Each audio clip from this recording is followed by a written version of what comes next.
Namaku Ulfa, usia 34 tahun. Keseharianku sederhana, mengurus rumah, memasak, dan mengantar jemput Aira, anak sematawayangku yang baru masuk TK. Suamiku, Reza, bekerja di sebuah perusahaan pemasaran di Jakarta Selatan. Kami tinggal di kota kecil pinggiran ibu kota, cukup tenang, dan sejauh ini hidup kami tampak normal di mata orang lain.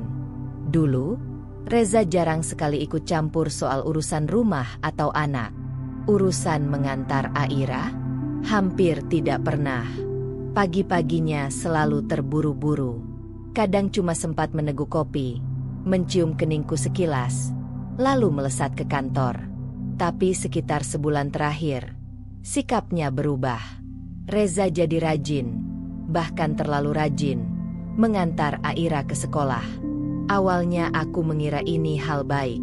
Mungkin dia sadar pentingnya waktu bersama anak, pikirku. Dia mulai bangun lebih pagi, mandi lebih cepat, bahkan memilih baju kerja dengan teliti. Yang paling aneh, dia pakai parfum yang jarang dia gunakan. Wangi maskulin yang dulu hanya dia pakai kalau ada acara penting atau dinas keluar kota. "Ma, aku antar Aira aja ya hari ini. Kamu santai aja di rumah," katanya sambil senyum, menyesap kopi buatanku. Aku mengangguk pelan, meski di dalam hati agak heran. "Tumben kamu niat banget," godaku ringan. Dia cuma tertawa. "Biar kamu bisa istirahat. Aku juga pengen quality time sama Aira." Hari-hari pun berlalu. Reza tampak bahagia setiap pagi. Dia bahkan mulai cerita tentang sekolah Aira, tentang guru-gurunya, dan orang tua murid lainnya. Salah satu nama yang belakangan sering dia sebut adalah Bu Dinda. Katanya, ibu dari teman sekelas Aira yang juga sering datang pagi-pagi. "Bu Dinda itu aktif banget ya, Ma. Dia suka bantu guru-guru," katanya janda muda, ujar Reza suatu malam, sambil santai nonton TV. Aku menoleh. "Kamu kenal dekat?" "Nggak juga. Cuma pernah ngobrol pas antar anak," jawabnya cepat. Terlalu cepat. Aku diam saja. Tapi sejak saat itu, aku mulai memperhatikan lebih dalam. Suatu hari, saat aku sedang membereskan tas Reza yang tertinggal di rumah, aku menemukan tisu bekas yang terlipat di saku dalam. Ada bekas lipstik samar warna pink. Aku tahu betul itu bukan milikku. Aku tidak pernah pakai warna seperti itu. Apakah itu bekas Aira? Atau seseorang yang lain? Aku tidak mau langsung menuduh.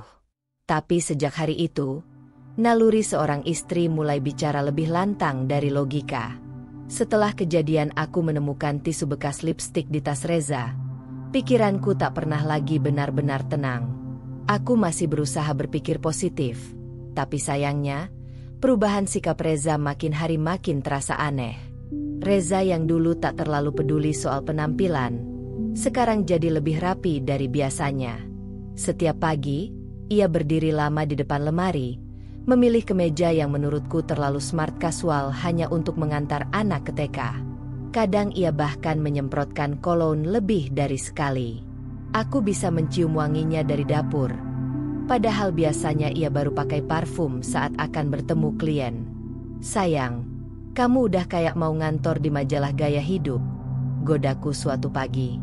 Dia hanya terkekeh. "Kan penting tampil fresh biar anak-anak juga semangat." Kalimat itu terdengar masuk akal, tapi entah kenapa terasa hambar di telingaku. Bukan hanya soal penampilan. Reza juga jadi lebih aktif bertanya soal jadwal sekolah Aira. Ia tahu hari apa Aira ada senam, kapan ada kunjungan dokter gigi ke kelas, dan bahkan siapa saja orang tua murid yang suka ikut mendampingi di kelas. Semangatnya terlihat nyata, dan jujur, itu membuatku tak nyaman. Malam-malam, saat kami duduk di ruang keluarga, dia mulai sering cerita soal serunya suasana antar anak di pagi hari. Pagi-pagi tuh rame. Ma, ada yang masih ngantuk, ada yang nangis nggak mau ditinggal. Kadang orang tua murid juga saling ngobrol. Aku jadi tahu banyak. Obrolin apa? Ya macem-macem.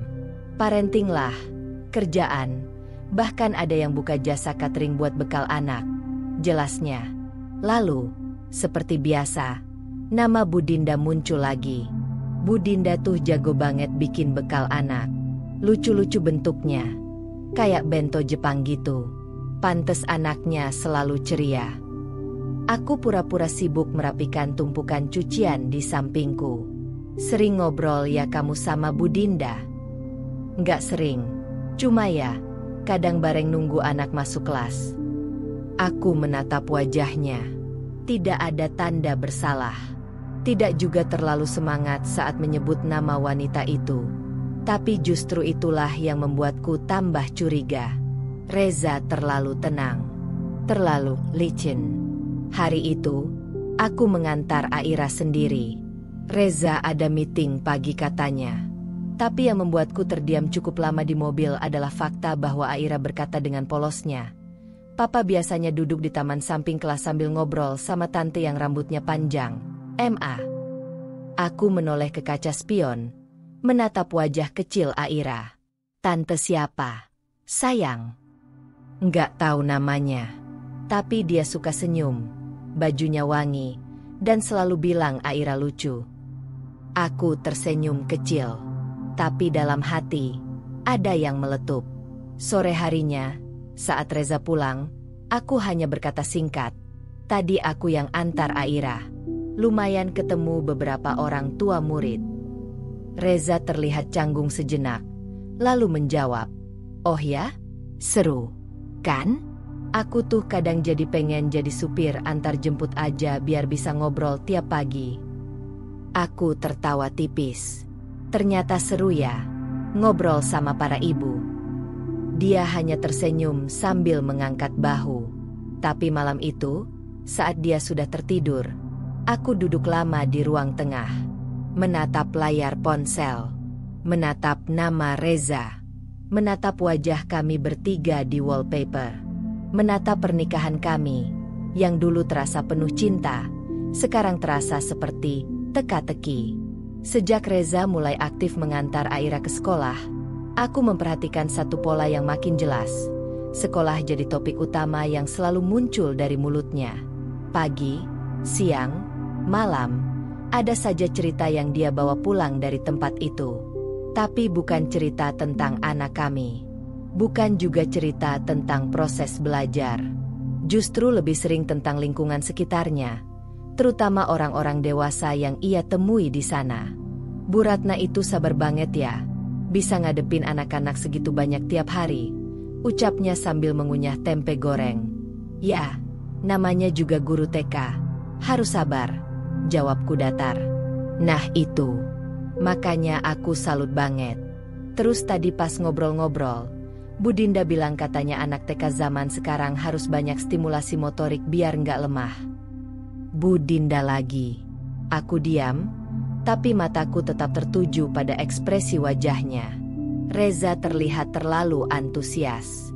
Seperti anak SMA yang baru jatuh cinta pada guru les privatnya. Sering ngobrol ya kamu sama Bu Dinda? Aku bertanya pelan, tapi tajam. Reza mengangkat bahu. Biasa aja. Kadang kalau lagi nunggu Aira masuk kelas atau pas jemput. Ngobrol-ngobrol ringan doang. Aku mengangguk. Dia cantik. Ya. Reza terkekeh, lalu menjawab, "Iya sih, banyak yang bilang gitu di sekolah. Tapi ya, masa aku jadi cowok satu-satunya yang gak boleh bilang begitu?" Aku menahan napas. Sekilas jawabannya terdengar santai. Tapi di balik itu, aku bisa merasakan ada lapisan tipis kejujuran yang justru membuka ruang rahasia. Jawaban seperti itu biasanya hanya keluar dari pria yang sudah mulai menikmati permainan. Hari-hari berikutnya, setiap kali aku bertanya soal apapun, jawabannya selalu berujung pada sekolah. Ada yang jual roti isi enak banget di depan TK. Katanya, Bu Dinda sempat ngajarin anak-anak bikin origami tadi pagi. Lucu banget deh. Tadi ada kejadian lucu. Anaknya Bu Dinda malah ngambek karena salah pakai sepatu. Jadi dia peluk mamanya sambil nangis. Aku muak. Bukan karena nama Dinda yang disebut terus, tapi karena cara dia menyebutkannya.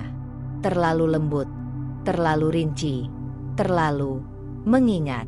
Tak mungkin seseorang menceritakan sesuatu dengan detail kalau tidak benar-benar memperhatikan. Sementara itu, Aira mulai sering bilang, "Tadi papa ngobrol lagi sama tante yang suka pakai baju warna-warni." Aku tahu itu Dinda. Dan yang lebih menyakitkan, Aira tidak pernah bercerita bahwa papanya menceritakan hal-hal tentang dirinya ke orang lain. Yang dibicarakan Reza bukanlah Aira, tapi Dinda. Dan itu menamparku perlahan. Malam itu, aku memberanikan diri membuka pesan WhatsApp Reza saat ia sedang mandi. Aku tidak suka melanggar privasi, tapi ada kalanya intuisi harus diberi tempat bicara. Namun yang kutemukan bukan chat Dinda. Tidak ada nama Dinda di riwayat. Tidak ada foto. Tidak ada log aneh. Seperti bersih disapu angin. Terlalu bersih. Dan justru karena terlalu bersih, aku tahu dia sedang menyembunyikan sesuatu. Ada yang berubah dari Reza, bukan hanya rutinitasnya, tapi auranya. Dulu, Reza pulang kerja dengan wajah lelah, dasi yang sudah longgar, dan napas berat akibat kemacetan Jakarta. Sekarang, dia sering pulang dengan wajah segar, bahkan kadang disertai senyum samar seolah menyembunyikan sesuatu yang menyenangkan. Aku bukan wanita pencemburu buta, tapi aku cukup peka untuk mengenali aroma pengkhianatan, bahkan sebelum bukti nyata muncul di depan mata. Dan sayangnya, bukti-bukti kecil mulai bermunculan satu persatu. Halus, nyaris tak terlihat, tapi cukup tajam untuk menusuk rasa percaya yang selama ini kupelihara. Pagi itu, Reza terburu-buru. Ia lupa membawa dompet dan kembali masuk rumah setelah 5 menit berangkat mengantar Aira. Saat ia keluar lagi, aku melihat ponselnya tertinggal di meja makan. Biasanya ia tak pernah lepas dari benda itu. Aku tidak berniat mengutak-atik, tapi ada notifikasi masuk dari aplikasi ojek online. Pesanan Anda telah selesai. Tujuan, Cafe Aroma, Jalan Delima Raya. Waktu, pukul 10.02. Cafe Aroma? Setahuku, itu kafe kecil yang agak jauh dari sekolah. Tempatnya tenang dan biasanya dipakai orang untuk meeting informal atau ngopi santai di tengah hari. Padahal Reza bilang hari itu dia kerja di kantor dari pagi sampai sore. Aku meneguk ludah. Tidak langsung bertanya, tidak langsung bereaksi. Tapi aku mulai mencatat semuanya secara mental. Hari lain, aku menemukan selfie Reza di galeri ponselnya. Ia duduk di dalam mobil dengan angle yang tidak biasa ia ambil. Di kaca belakang tampak samar, seperti siluet seseorang duduk di kursi penumpang. Perempuan, rambut panjang. Aku menahan napas. Aku tidak konfrontasi. Belum. Tapi aku tahu waktunya akan datang. Puncaknya, saat aku sedang mencuci baju Reza dan menemukan selembar kertas kecil tergulung dalam kantong celana kerjanya. Kertas itu tampaknya sobekan dari notes. Tulisan tangan di sana rapih, menggunakan pulpen hitam. "Terima kasih ya, udah bantuin tadi. Kamu selalu bisa bikin aku nyaman ngobrol." Adi. D hanya satu huruf. Tapi di dalam kepalaku, hanya ada satu nama yang langsung muncul. Dinda. Kertas itu terasa lebih menyakitkan daripada jika aku menemukan chat di ponsel. Karena surat tulisan tangan, artinya ada waktu, ada niat, ada kedekatan yang lebih dari sekadar basa-basi orang tua murid. Malam harinya, Reza pulang dengan wajah cerah. Membawa oleh-oleh donat untuk Aira dan memelukku seperti biasa. Seolah-olah tidak ada yang berubah. Tapi justru pelukan itu terasa dingin. Aku tahu dia menyembunyikan sesuatu di balik pelukannya. Dan yang lebih parah, dia pandai melakukannya.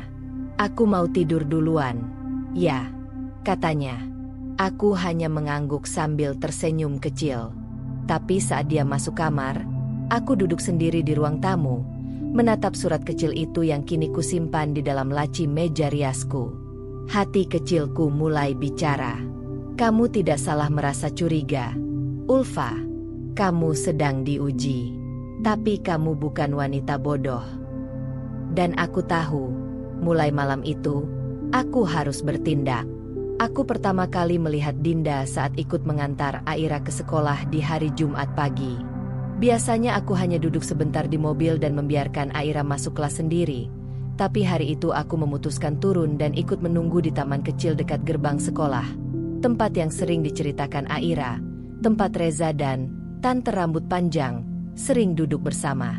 Dan benar saja, di sudut taman, ada seorang perempuan duduk di bangku panjang.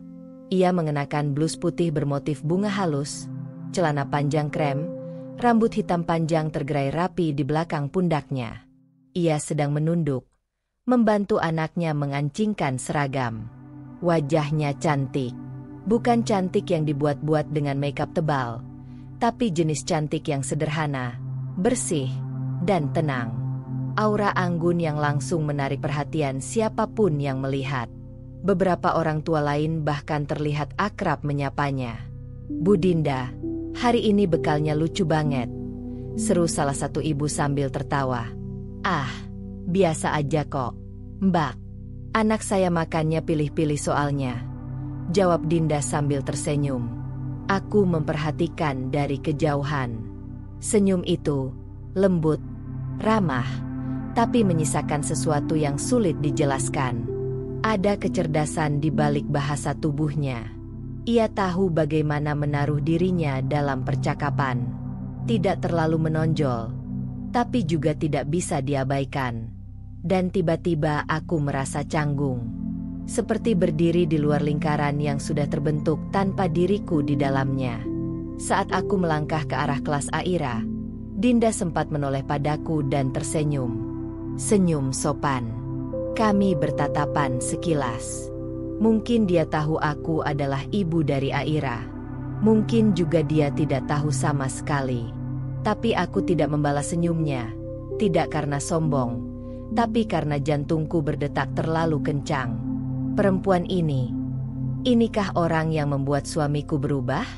Aku masuk ke dalam kelas, berpura-pura membantu Aira membuka sepatunya.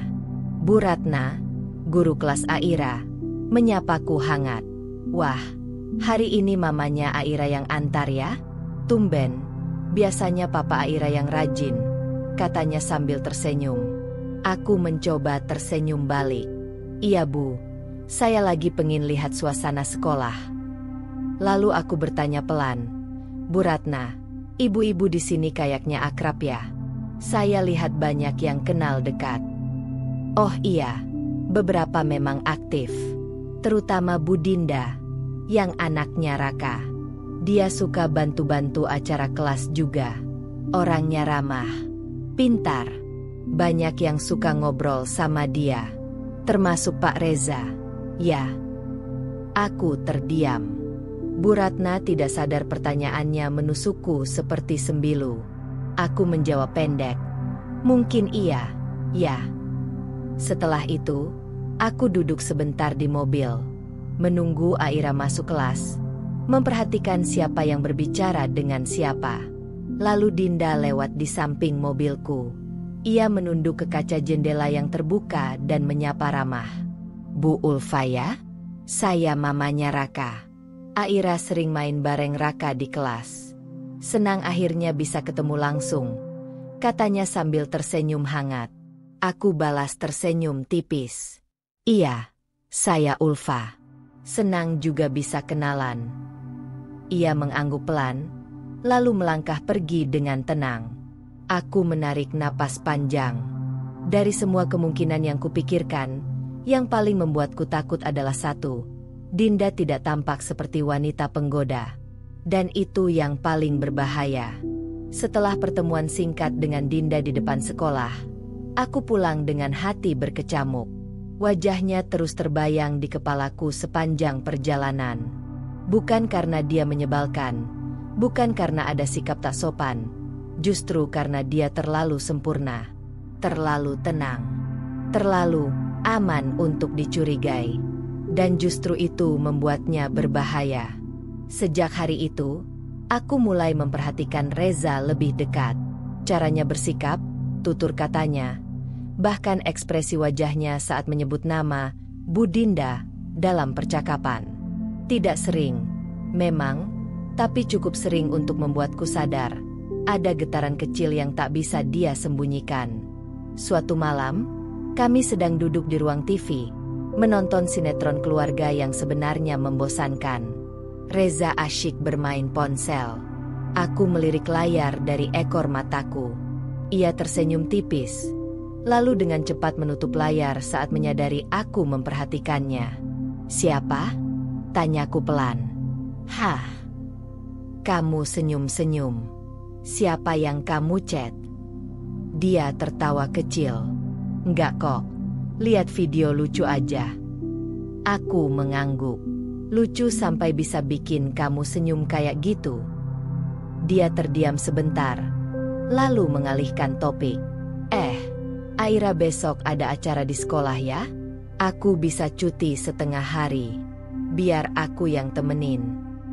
Di permukaan, itu terdengar seperti bentuk perhatian seorang ayah. Tapi bagiku, itu adalah pengalihan. Sesuatu yang dibungkus rapi, tapi niat di dalamnya tidak sesuci yang tampak.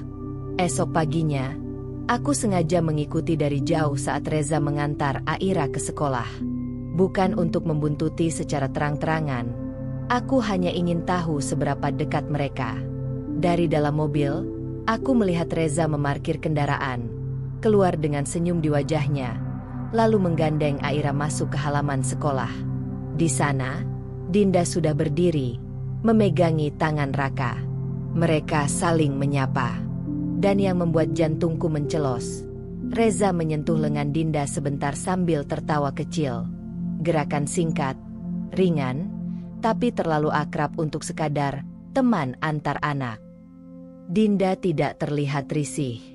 Bahkan sebaliknya, ia membalas senyum itu dengan sorot mata hangat yang tidak bisa disalahartikan.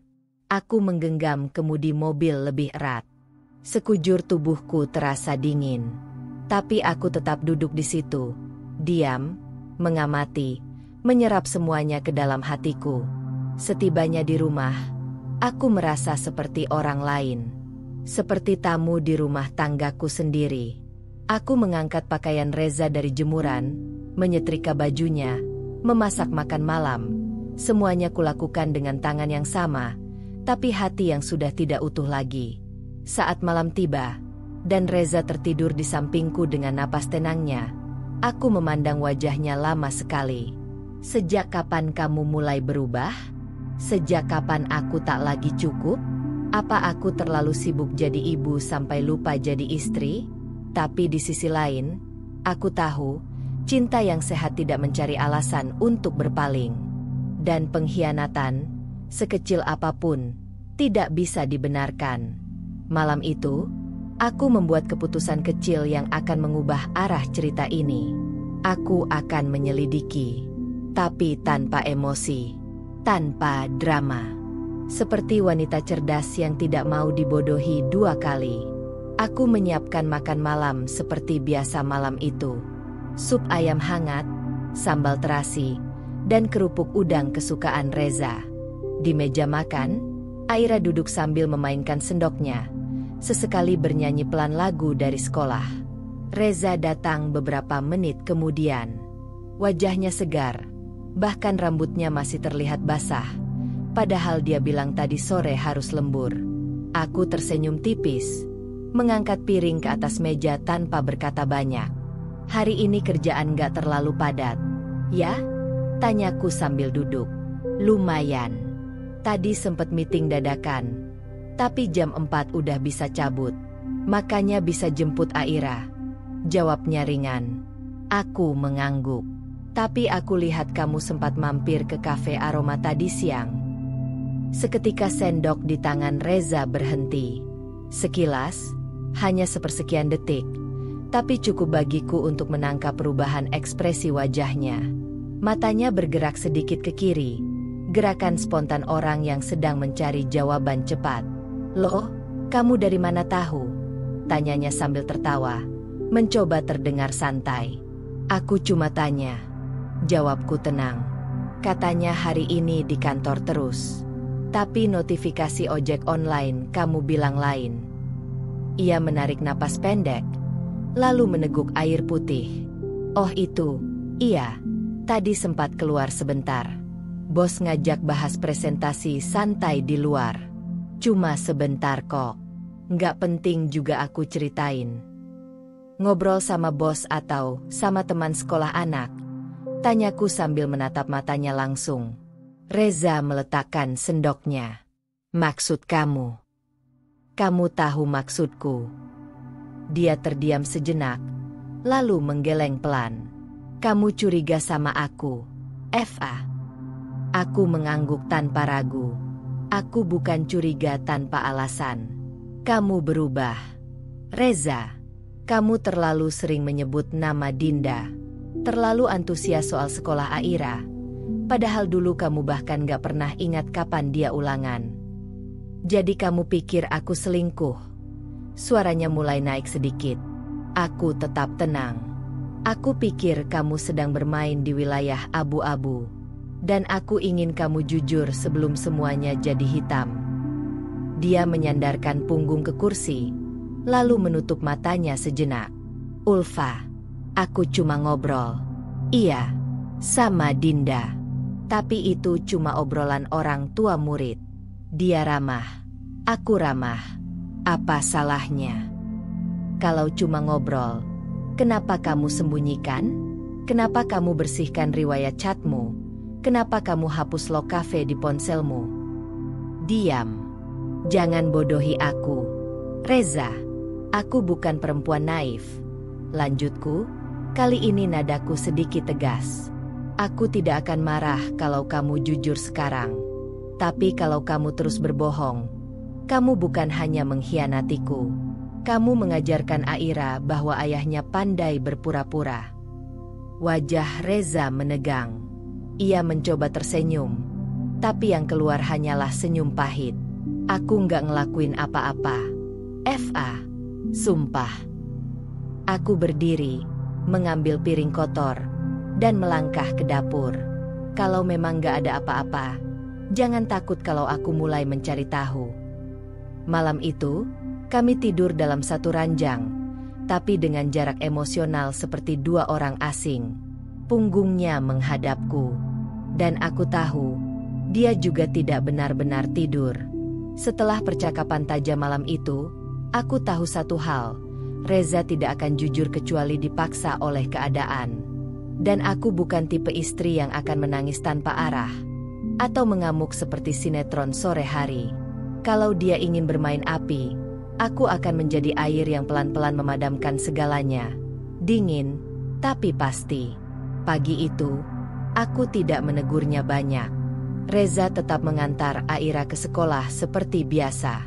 Tapi kali ini, aku diam-diam mengikuti dari jauh, mengendarai motor metik tua milik adikku yang kupinjam dengan alasan buat belanja pasar. Aku mengenakan masker dan topi lebar, cukup untuk menyamarkan wajah. Dari jarak sekitar 20 meter, aku melihat mereka turun dari mobil. Reza membungkuk mencium pipi Aira, lalu menuntunnya ke gerbang. Di sana sudah berdiri Dinda, dengan pakaian sederhana tapi tetap memikat, blus ungu muda dan celana panjang putih bersih. Dia tampak berbincang dengan beberapa ibu-ibu, tapi saat Reza datang, ekspresinya berubah, matanya menyipit sedikit, senyumannya berbeda. Ada semacam kedekatan yang terlalu hangat. Aku melihat Reza berdiri terlalu dekat, tidak menyentuh, tapi ada bahasa tubuh yang tak bisa dibohongi. Dinda menunduk sambil tertawa pelan, sementara Reza mengangguk-angguk penuh perhatian. Sesekali mereka menatap ke arah anak-anak, seolah-olah topik mereka adalah soal TK, padahal aku tahu, itu hanya topeng. Aku menahan diri untuk tidak mendekat. Tidak sekarang. Sore harinya, aku mulai masuk ke grup WhatsApp wali murid. Grup itu sudah ada sejak awal tahun ajaran, tapi selama ini aku jarang aktif. Aku mulai scroll ke atas, membaca percakapan lama. Dan seperti yang kuduga, nama Dinda sering muncul, sering jadi pusat perhatian, sering jadi penyelenggara acara, dan sering disebut bareng Reza. Makasih ya Pak Reza dan Bu Dinda udah bantu konsumsi pas acara 17-an TK kemarin. Top banget. Reza dan Dinda kompak banget deh ngatur parkiran waktu acara olahraga ayah bunda kemarin. Kapan ngopi bareng lagi kayak waktu itu? Bu Dinda, Pak Reza? Hi. Hatiku seperti diremas. Jadi selama ini mereka sudah jadi pasangan, tim, di mata orang-orang? Aku screenshot semua pesan yang terasa mencurigakan.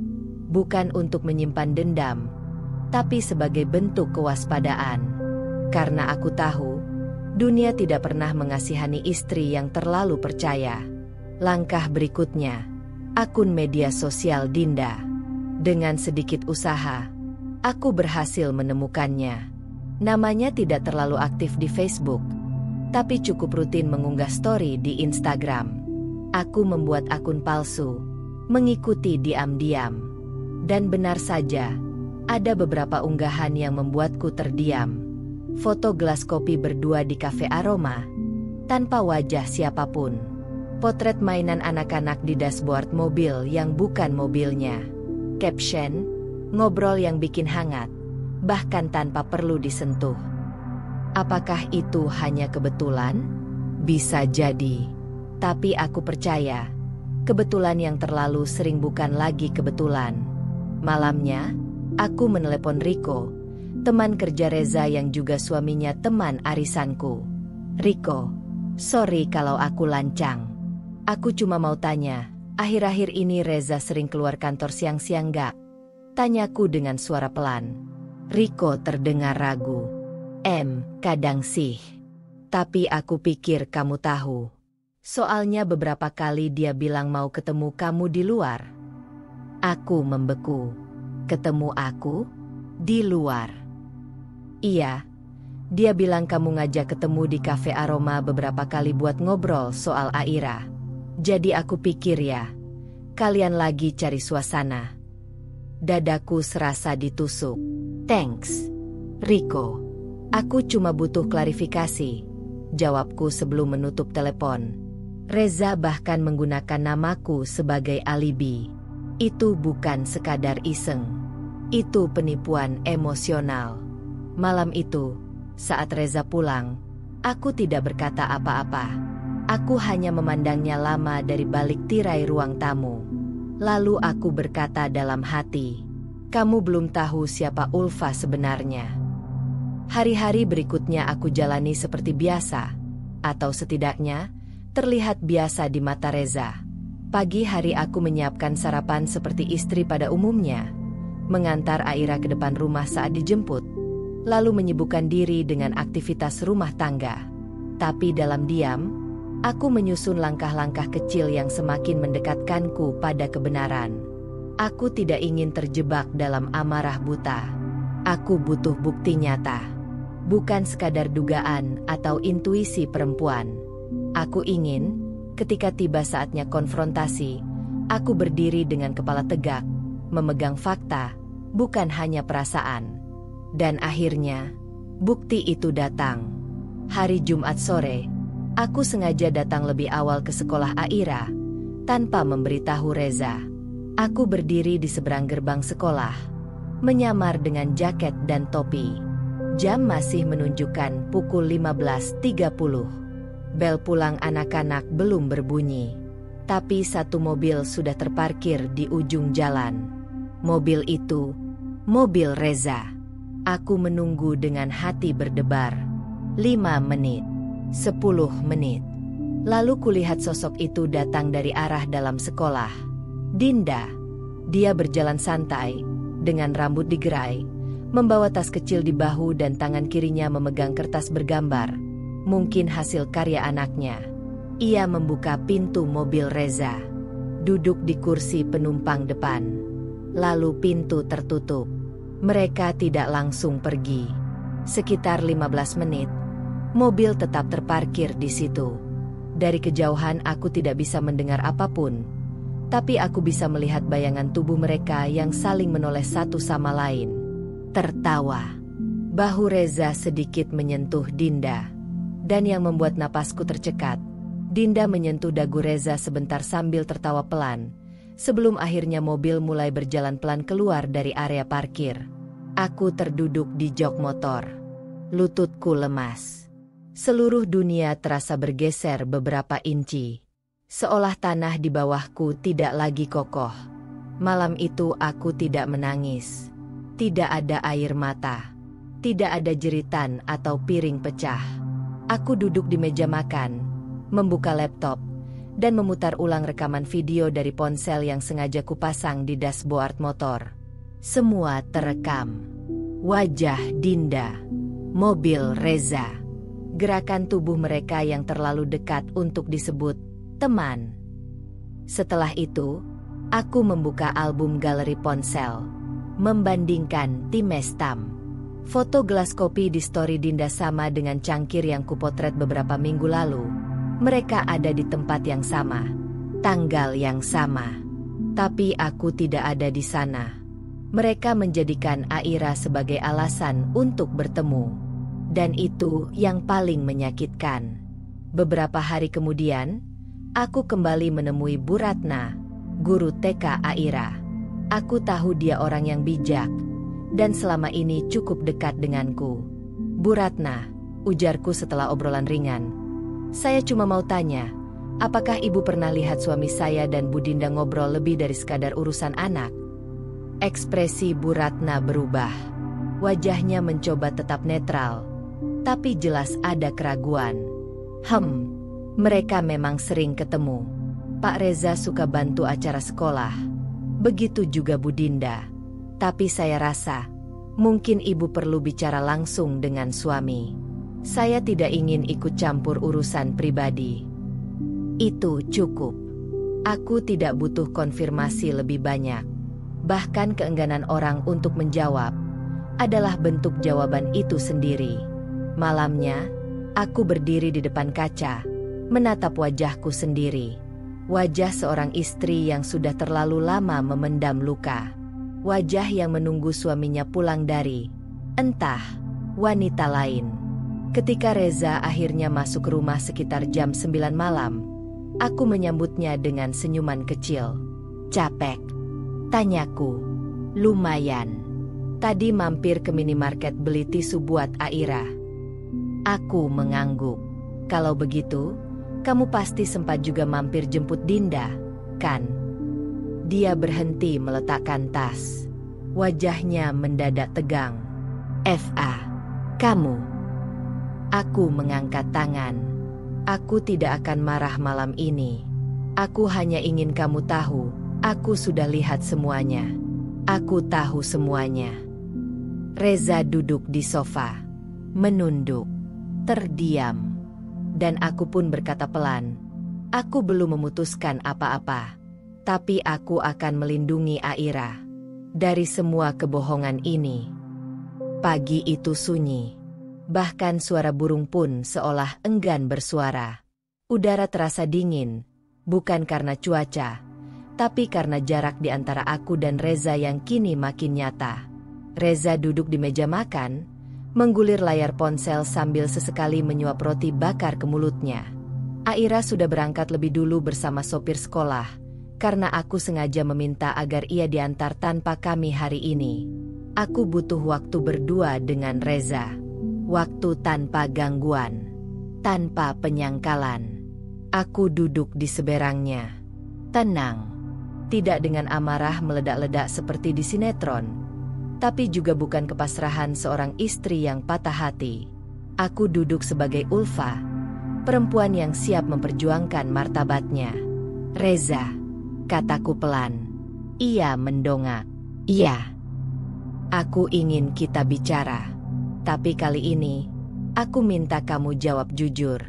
Tanpa ngeles, tanpa alibi, tanpa mengatasnamakan Aira. Ia mengernyit, mulai gelisah. Tentang apa? Aku menaruh ponsel di atas meja. Di sana, sudah kuputar video rekaman diam-diam yang menampilkan dirinya dan Dinda tertawa di dalam mobil yang terparkir tak jauh dari sekolah. Tangannya yang sesekali menyentuh lengan, ekspresi hangatnya, semua terlalu jelas untuk disangkal. Reza terdiam. Tangannya berhenti memegang sendok. Wajahnya pucat. Aku bisa jelasin. Aku menggeleng pelan. Aku gak minta penjelasan. Aku minta kejujuran. Itu beda. Ia menghela napas lama. Ulfa, awalnya aku cuma bantu-bantu urusan sekolah. Waktu itu Dinda kesulitan ngurus pendaftaran ulang anaknya. Terus minta tolong aku karena katanya bingung gak ada suami buat bantu. Dari situ, ya, kami jadi sering komunikasi. Aku mendengarkan. Wajahku tetap datar.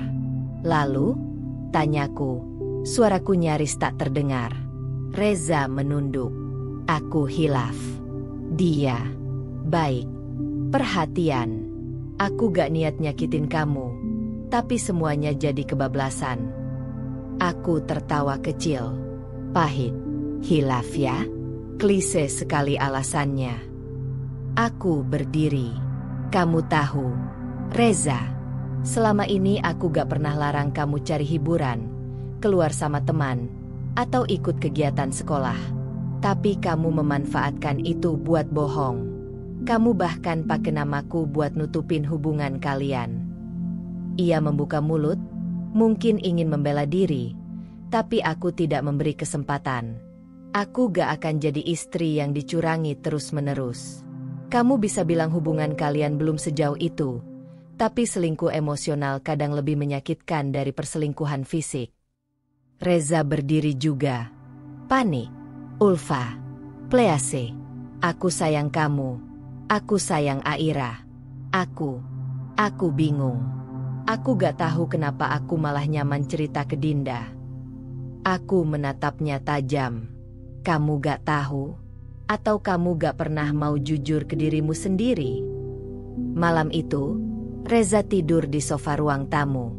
Bukan karena aku usir, tapi karena dia sendiri merasa tak pantas masuk kamar. Aku tak menangis. Air mataku sudah habis beberapa minggu lalu. Aku duduk di kamar Aira yang sudah terlelap. Kuleus rambutnya pelan sambil bergumam. Mama akan lindungi kamu, nak. Bahkan kalau artinya harus melepas sesuatu yang sudah tidak layak dipertahankan. Aku tahu, ini bukan akhir. Tapi juga bukan awal yang bisa diulang dari nol. Ini adalah titik balik, di mana aku akan memilih jalan untuk diriku sendiri. Sudah seminggu sejak konfrontasi itu, Reza berubah. Bukan menjadi lebih baik, bukan juga lebih jujur. Ia hanya menjadi lebih hati-hati, lebih tenang, dan di permukaan, lebih patuh. Tapi aku tahu, di balik sikap diam dan wajah lesunya, ada sesuatu yang ia tahan. Mungkin rasa bersalah, mungkin juga perhitungan. Ia tak lagi banyak bicara padaku. Pulang kerja langsung ke kamar, makan seadanya, lalu tertidur di sofa tanpa banyak alasan. Ponselnya mulai dijaga ketat. Ia tak lagi meninggalkannya di meja makan seperti dulu. Bahkan ke kamar mandi pun dibawa serta. Lucunya, saat aku tak menegur atau mencurigai, ia justru tampak gelisah. Seakan diamku lebih berbahaya daripada bentakan. Kok ayah sekarang gak antar Aira lagi ke sekolah? Tanya Aira suatu pagi saat sarapan. Aku menatap wajah polosnya. Ayah lagi sibuk di kantor. Sayang, jadi Aira diantar mama dulu ya. Aira mengangguk kecil, lalu kembali menyendok serealnya. Di balik jawaban itu, aku tahu, Reza sendiri yang memilih mundur. Entah karena malu, entah karena takut ketahuan lagi. Sejak video itu kutunjukkan, dia tak pernah lagi menyebut nama Dinda. Bahkan ketika aku iseng menyebut soal pertemuan wali murid minggu depan, dia hanya menjawab datar, "Kamu aja yang datang." Padahal sebelumnya dia selalu antusias. Aku mulai merasa Reza mencoba membalikkan keadaan. Diam-diam, ia memainkan peran sebagai suami yang tertekan, seolah akulah yang terlalu curiga. Akulah yang terlalu keras. Suatu malam, saat kami duduk di meja makan, Reza mendesah berat sebelum bicara. "Kamu beneran gak percaya aku lagi?" "Ya." Aku menoleh. Harusnya aku yang tanya begitu. Dia menunduk sebentar, lalu menatapku. Aku ngerasa kayak dihukum terus. Setiap hari. Padahal aku udah ngaku salah. Aku cuma pengen semuanya normal lagi. Aku mengangkat alis. Normal? Setelah kebohongan yang kamu buat? Kamu ingin aku seolah lupa begitu saja? Dia tidak menjawab. Aku melanjutkan. Suaraku tetap tenang. "Reza, kamu boleh minta dimaafkan. Tapi kamu gak bisa minta dilupakan. Apalagi dalam waktu seminggu." Dia mengangguk pelan, tapi tak berkata lagi. Wajahnya kembali menutup, seolah sedang menyusun skenario baru. Beberapa hari kemudian, aku mendapat pesan dari Riko, teman kantor Reza yang dulu cukup sering main ke rumah. Pesannya singkat. "Ulfa, aku gak mau ikut campur. Tapi Reza makin sering pulang telat. Dan bukan karena lembur. Hati-hati." Ya. Jantungku berdegup. Ini bukan hanya kecurigaan. Ini validasi. Dari orang dalam. Dan malam itu, Reza pulang pukul 11 malam. Dengan dalih, klien mendadak minta presentasi ulang. Aku tak berkata apa-apa. Aku hanya menatapnya lama, sebelum berkata pelan. "Kamu bebas memilih jalanmu, Reza. Tapi ingat, kebebasan selalu datang dengan harga yang harus dibayar." Hari-hari berlalu dengan jarak yang makin terasa. Di kamar, kami seperti dua orang asing yang terjebak di ruang yang sama. Hanya Aira yang jadi jembatan, meski ia pun mulai bertanya-tanya kenapa ayahnya lebih sering tidur di ruang tamu. Dan aku tahu, cepat atau lambat aku harus mengambil keputusan. Sebelum luka ini membusuk terlalu dalam. Aku tak pernah berniat bertemu Dinda secara langsung. Bukan karena takut, tapi karena aku tahu, sebagian perempuan bisa lebih kejam lewat senyum manis daripada sumpah serapah. Tapi hari itu, semesta seolah mempertemukan kami tanpa bisa kuhindari. Pagi itu ada acara di TK Aira, kegiatan rutin kelas kreatif bersama orang tua. Karena Reza tak kunjung menunjukkan inisiatif ikut, aku putuskan datang sendiri. Kupakaikan Aira gaun bunga yang ia suka, lalu berangkat dengan perasaan datar. Sesampainya di sekolah, para orang tua sudah berkumpul. Beberapa tersenyum menyapaku, beberapa guru melambaikan tangan. Aku mencoba terlihat ramah seperti biasa, meski hatiku terasa penuh karat. Lalu, di sanalah dia, Dinda, mengenakan blus putih sederhana, celana bahan krem, dan rambut yang disanggul rapi. Ia terlihat tenang, bahkan cantik, tapi tidak berlebihan. Saat mataku bertemu dengannya, ia tersenyum. Sejenak, aku merasa ingin membalas senyum itu. Refleks. Tapi aku tahan. Beberapa menit kemudian, saat anak-anak mulai bermain, Dinda menghampiriku.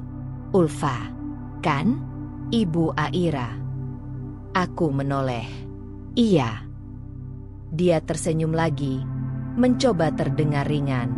"Saya Dinda, Ibu Dara, teman Aira." Aku mengangguk pelan. "Saya tahu." Sesaat ada keheningan. Dinda menggenggam kedua tangannya, lalu berkata dengan suara pelan, "Boleh ngobrol sebentar?" Aku menatapnya. Ada bagian dalam diriku yang ingin menolak, menghindar, atau mungkin hanya diam dan meninggalkannya berdiri. Tapi sisi lain dari diriku lebih kuat. Aku ingin mendengar dari bibirnya sendiri. Tanpa drama, tanpa dusta. Kami berjalan ke sudut taman sekolah. cukup jauh dari keramaian. Aku tahu, kamu pasti gak nyaman aku ajak bicara, kata Dinda. Dan mungkin kamu juga tahu soal aku dan Reza. Langsung, tanpa basa-basi, aku tetap diam. Dinda melanjutkan. Awalnya, aku gak pernah berniat ganggu rumah tangga orang. Reza datang waktu aku sedang sendirian. Rasanya, ada yang peduli, yang hadir, yang membuat aku merasa masih layak dicintai. Aku menatapnya. Kali ini tanpa emosi. Hanya ingin mendengar kebenaran. Tapi aku salah. Lanjutnya. Aku sadar aku sedang jadi orang ketiga. Dan saat aku tahu kamu tahu, aku mulai mundur. Aku bertanya pelan. Mundur? Atau diam-diam berharap dia tetap datang ke kamu? Dinda tampak terkejut. Mungkin tak menyangka aku bisa bersikap setenang ini. Tapi aku tak datang untuk drama. Aku datang membawa luka yang ingin kututup dengan kewarasan. Ulfa, maaf. Aku gak akan pembelaan. Aku gak mau jadi alasan rumah tangga orang lain runtuh. Kalau Reza masih datang ke aku, itu bukan karena aku yang panggil. Aku menatapnya lama. Dan kamu masih menerimanya? Dinda diam. Lalu menggeleng. Aku udah bilang ke dia, jangan datang lagi. Aku gak mau dilibatkan. Kami berpisah tanpa pelukan, tanpa salaman. Tapi ada kelegaan aneh setelah percakapan itu. Bukan karena aku percaya sepenuhnya pada Dinda, tapi karena aku akhirnya tahu, pilihan sepenuhnya ada pada Reza, bukan pada perempuan lain. Dan saat aku menatap langit pagi yang mulai cerah, aku tahu, aku tak akan lagi membiarkan hidupku ditentukan oleh kebohongan laki-laki yang bahkan tak bisa jujur pada dirinya sendiri. Malam itu, aku duduk di kamar dengan jendela terbuka. Angin Juli membawa hawa dingin dan suara-suara kota yang sayup-sayup. Aira sudah tertidur.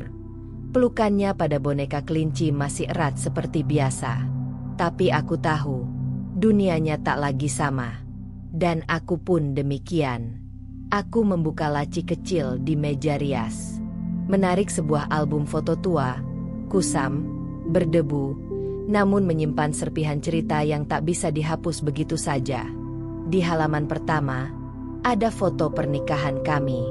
Aku dan Reza, tersenyum lebar. Ia menggenggam tanganku dengan yakin.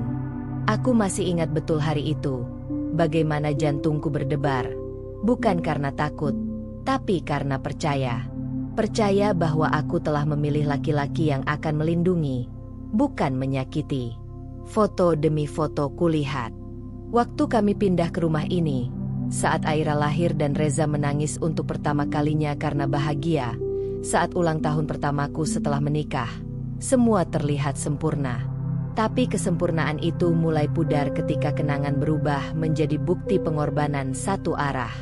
Aku ingat malam-malam saat Reza pulang telat tapi marah saat aku bertanya. Saat aku hamil Aira dan tetap memasak, mencuci, menjaga rumah, sementara dia asyik dengan dunianya. Saat aku memendam tangis demi tak mengganggu ketenangannya. Ternyata, aku sudah terbiasa mengalah. Terbiasa menekan rasa kecewa demi menjaga yang tampak di luar. Kini aku sadar, itu bukan cinta. Itu bentuk penghilangan diri perlahan-lahan. Keesokan harinya, aku duduk di depan cermin. Lama. Di balik rutan halus dan kantung mata, aku menemukan sorot yang selama ini hilang. Keberanian. Aku tersenyum kecil. Bukan senyum kemenangan, tapi senyum seorang perempuan yang akhirnya sadar bahwa hidupnya layak diperjuangkan oleh dirinya sendiri. Hari itu, aku membereskan lemari, menyortir pakaian. Bukan karena ingin pergi, tapi karena aku tahu, saat keputusan dibuat nanti, aku ingin sudah siap. Secara mental, secara fisik, secara hati.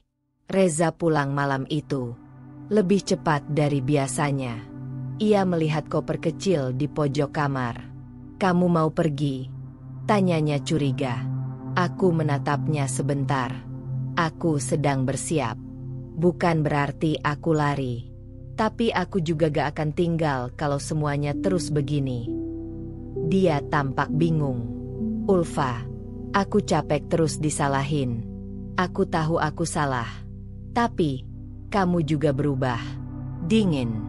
Seolah aku musuhmu. Aku mengangguk pelan. Mungkin karena aku mulai menyadari siapa musuh dalam rumah tangga kita. Reza menelan ludah. Kali ini dia tak bisa membalas. Karena aku sudah tidak bermain dalam alur yang dia kendalikan.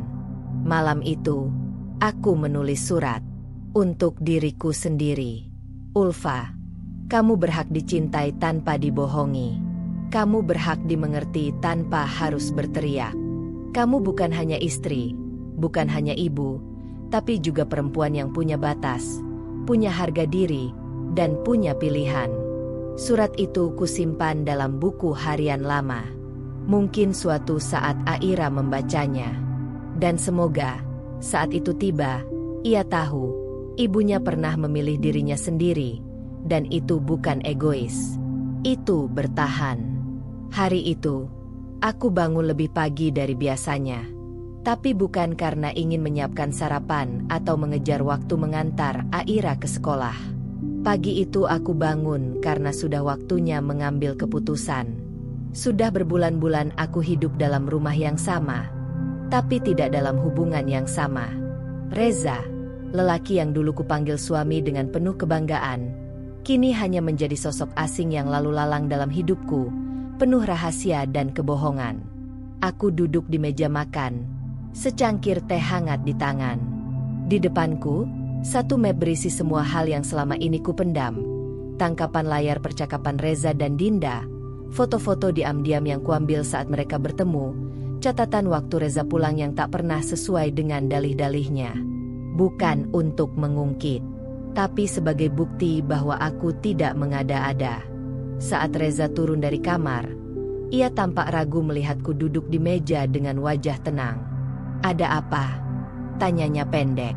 Aku menunjuk kursi di depanku. "Duduk." Dia duduk, jelas tak nyaman. Wajahnya sudah siaga. Aku tahu dia ingin menyalahkan, seperti biasa. Tapi kali ini aku lebih dulu bicara. Aku sudah pikirkan ini baik-baik. Reza, aku gak akan paksa kamu berubah. Aku juga gak akan paksa kamu memilih. Karena aku sendiri sudah memilih. Dia mengernyit. "Maksud kamu?" "Aku sudah menyiapkan surat pengajuan mediasi ke pengadilan agama. Kalau kamu masih mau bertahan, kamu harus ikut. Tapi kalau kamu anggap ini semua terlalu berat, aku tidak akan menahan kamu." Matanya membelalak. "Ulfa, ini terlalu jauh." Aku menggeleng. "Terlalu jauh adalah saat kamu diam-diam main hati dengan perempuan lain, di belakangku, dan di depan anak kita. Terlalu jauh adalah saat kamu terus-menerus membuatku ragu dengan diri sendiri." Reza berdiri, setengah berteriak. "Aku masih kepala keluarga." Aku menatapnya tajam. "Tapi bukan pemilik hidupku." Ia terdiam. Nafasnya berat. Tangannya mengepal. Tapi tak tahu kemana amarahnya harus dilampiaskan. "Aku kasih waktu sampai akhir minggu," lanjutku. "Kalau kamu mau berjuang, kamu tahu harus ngapain. Tapi kalau kamu masih butuh panggung untuk egomu, silakan. Aku sudah cukup lama jadi penonton setia." Hari-hari setelah itu terasa seperti menunggu detik bom meledak. Reza makin jarang bicara, makin sering keluar rumah. Tapi yang berbeda, aku tidak lagi menunggu atau berharap. Aku mulai kembali menulis. Sesuatu yang dulu kucintai sebelum menikah, dan kemudian kutinggalkan karena rumah tangga harus diutamakan. Sekarang aku sadar, mengutamakan rumah tangga tak berarti mengorbankan jati diri. Aku mulai berkonsultasi dengan pengacara perempuan, seorang sahabat lama yang diam-diam pernah mengalami hal serupa. Ia membantuku menyusun segala kemungkinan. Tidak untuk balas dendam, tapi untuk membekali diri menghadapi masa depan. Aira, oh Aira. Dia masih kecil, terlalu polos untuk memahami badai ini. Tapi aku tahu, anak yang hidup dalam rumah penuh kepura-puraan akan tumbuh dengan luka yang sama. Aku tak ingin itu terjadi. Minggu malam, Reza duduk di meja makan. Untuk pertama kalinya sejak lama, ia bicara tanpa nada tinggi. Aku udah pikirin semuanya. Dan kayaknya kamu benar. Aku menatapnya. Diam. Aku gak bisa janji berubah dalam semalam. Tapi, aku juga gak mau kehilangan kamu dan Aira. Ia tampak tulus. Tapi aku tahu, kali ini kata-kata saja tidak cukup. Kalau kamu serius, ikut aku ke mediasi, terapis pernikahan. Kalau kamu kabur, aku akan tahu apa jawabannya. Dia mengangguk pelan. Malam itu, aku menangis. Bukan karena takut kehilangan, tapi karena akhirnya aku berani menghadapi pilihan, bukan lari darinya. Dan apapun yang terjadi, aku tahu, aku sudah memilih dengan sadar. 2 bulan telah berlalu sejak hari itu. 2 bulan yang terasa seperti menapaki batu tajam tanpa alas kaki. Sakit, tapi menyadarkan bahwa setiap langkah berarti. Reza dan aku sepakat menjalani mediasi pernikahan, tapi dari awal aku sudah tahu, aku datang bukan untuk menyelamatkan, melainkan untuk memahami apakah yang tersisa masih layak diperjuangkan. Setiap sesi terapi membuka lapisan-lapisan luka lama yang selama ini kami bungkam. Reza mengaku banyak hal, tentang rasa tidak dihargai, tentang kelelahan menjadi tulang punggung, dan, tentu saja, tentang kebodohannya mendekati Dinda. Dinda sendiri sudah berpindah kota. Ia mendaftarkan anaknya ke TK lain dan tak pernah terdengar lagi kabarnya. Tapi, dalam diam, aku sempat mengirim pesan singkat padanya. Terima kasih sudah berhenti. Aku tak akan membencimu, tapi aku juga tak akan memaafkan Reza dengan mudah.